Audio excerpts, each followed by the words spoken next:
Yeah, just starting with, after watching the film from Saturday, it was what I thought it was, was very pleased with offense and defensively how they responded and played. A lot of really good stuff. Played hard, made plays. There was encouraging things of we are the team we can be. We obviously know what led to that loss, but we got to get that cleaned up because the way we played on offense and defense was very encouraging. There's no question. Texas Tech is obviously very talented, and so they got skill, they got quarterback, they got offensive line, defensive players. They've got a lot of talent. Coach, there were some pretty incredible moments Saturday, including 18 plays, 75 yards, 11 minutes and 16 seconds, and you get the touchdown out of it despite there was penalties and there was a targeting call. What about that drive after you watched the tape? What was so impressive about it in your mind? Yeah, the efficiency of how they played, and that's something that we didn't have the week before against Cal. So to see that improvement and be able to sustain a drive is very hard to do just in general. And for them to be able to do that and go down and put 6 points on the board was huge. I thought there were just a lot of great responses, tough situations. Fresno got the ball inside the 20 late in the game. We're able to hold them to a field goal, which gave us an opportunity. The offense came back out the next drive and went down and took the lead at the end of the game. So there was a lot of stuff that was good to see that I wouldn't have said showed up in game one. So that improvement's good, and we got to take another step this week. Well, on the same level, that last drive when you guys needed to get the lead, the efficiency, you talk about efficiency. Yep. I thought Malik Murphy maybe had his best moment so far as a Beaver.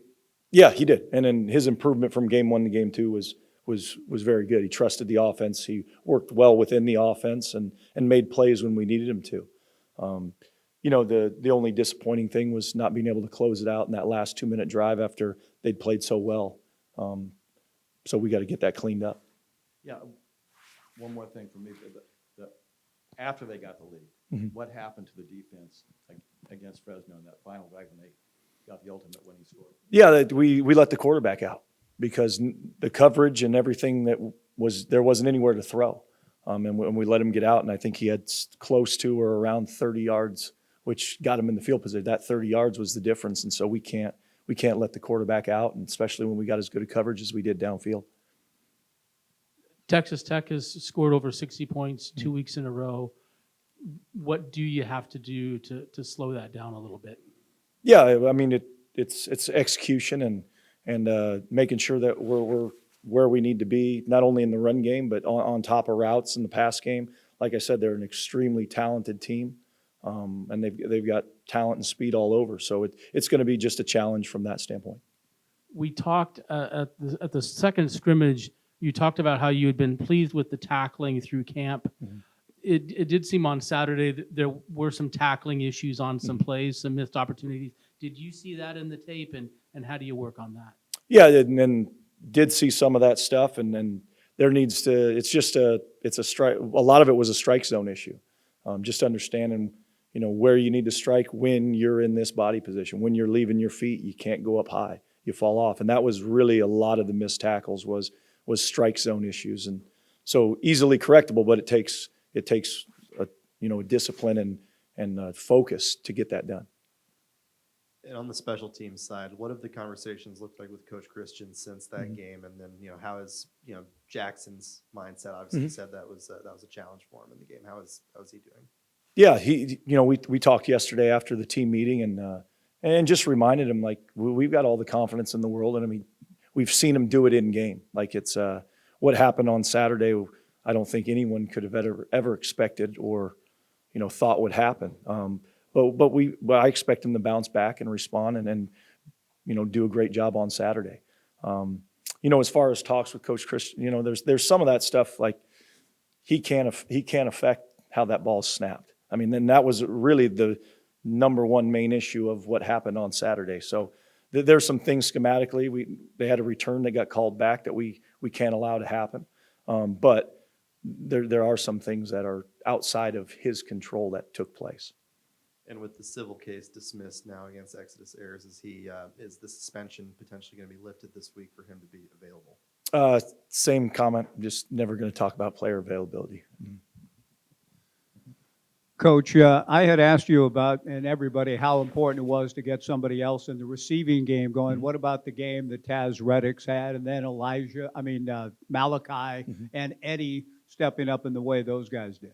No, it was great to see because we'd seen it in fall camp. And, for those guys to step up in game when we needed them to and then show what we've all seen them do was great to see and need them to keep progressing. And on the other side, what about tell us a little bit about Tajay Mullix. He looks like a playmaker guy. Have you been seeing that from him too? Tell us a little bit about how he came to Oregon State. Yeah, he transferred in from Western Carolina, and we really liked him and liked his skill set. He was hurt all fall camp, so that's why he was kind of going into game one a little bit buried, but he got healthy and like what he can do. He's got really good athleticism for his size, twitchy, and as a disruptive player, and we're starting to see that in game. He had a couple nice plays against Fresno in the backfield, and need him to keep growing that way. You thought that you talked a little bit about just Malik and his improvement from game one to game two. You mentioned last week just about how you wanted him to trust the offense a little bit more, not predetermine where he wanted to throw the ball. What were the conversations like leading up to that game, and how did you feel like he responded and did take that step forward? Yeah, I think the conversations were with him and Coach Gunderson, and just spending time, with the offense and understanding the game plan and I think why the ball needs to go a certain place. So I think he just bought into that and worked really hard during the week to make sure he was on top of his reads and where the ball needed to go when they gave us this certain look. So I thought he did a tremendous job of improving in that area on Saturday. Obviously, you're a very passionate coach. When it comes to especially playing close games in Reser, just you feel like you have a sense of pride to play well here and play the best brand of football that this team is capable of playing? Yeah, I mean that's very important is defending Reser, and so that's been disappointing the first 2 weeks is not just that they're losses, but it happened in our stadium, and we can control it. We certainly could have controlled what happened on Saturday. There's no question about that, and so we got to work to eliminate the self-inflicted wounds that have plagued us the first 2 weeks and kept us from winning games that we should have won. And then heading into a tough stretch of games here, what's the key to keeping your team optimistic looking forward, even after how the last 2 weeks have been?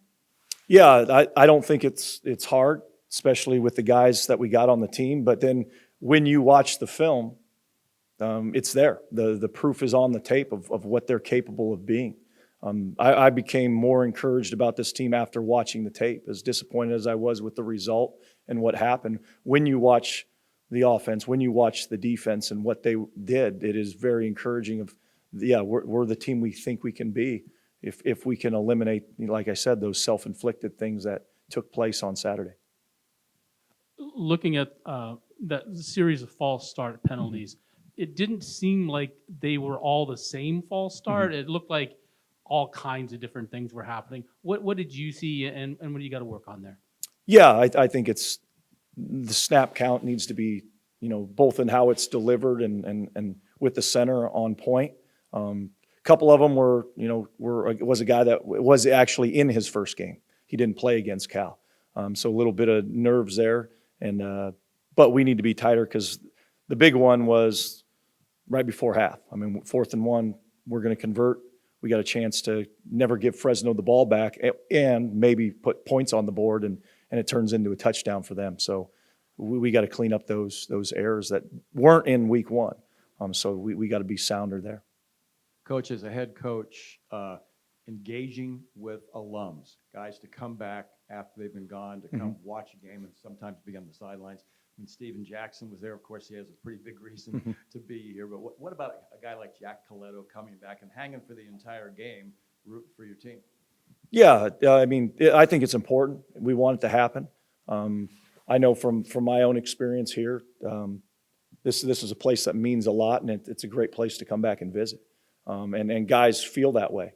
And I think that's why we see so many former alum come back. And the good thing is there's been stability throughout the years, not just right now with familiar faces for these guys to come back to, which is rare and unique in college football. So I think that helps with it as well. Back on the offensive line, Nathan Alou, what did you think of his performance and his move to right tackle? Yeah, for him to move, and I thought he did a nice job. I think Nate's becoming a very good player for us. So we're excited about that, and he keeps growing and able to continue to solidify that offensive line. And I like the way we ran the ball, and he's a big part of that with his physicality and the way he plays. And obviously a breakout game this year for Taz Reddix. Your perspective on what led to him sort of breaking through like that and becoming the guy alongside Trent, really. Yeah, Taz has always had a tremendous amount of talent. In last year and his availability just hasn't been there. So that's part of the reason why we haven't seen him do that before. But I think Taz is a really good player, and we were excited about him coming into the year and to see him, do it in game and kind of verify what we all thought as coaches was great to see.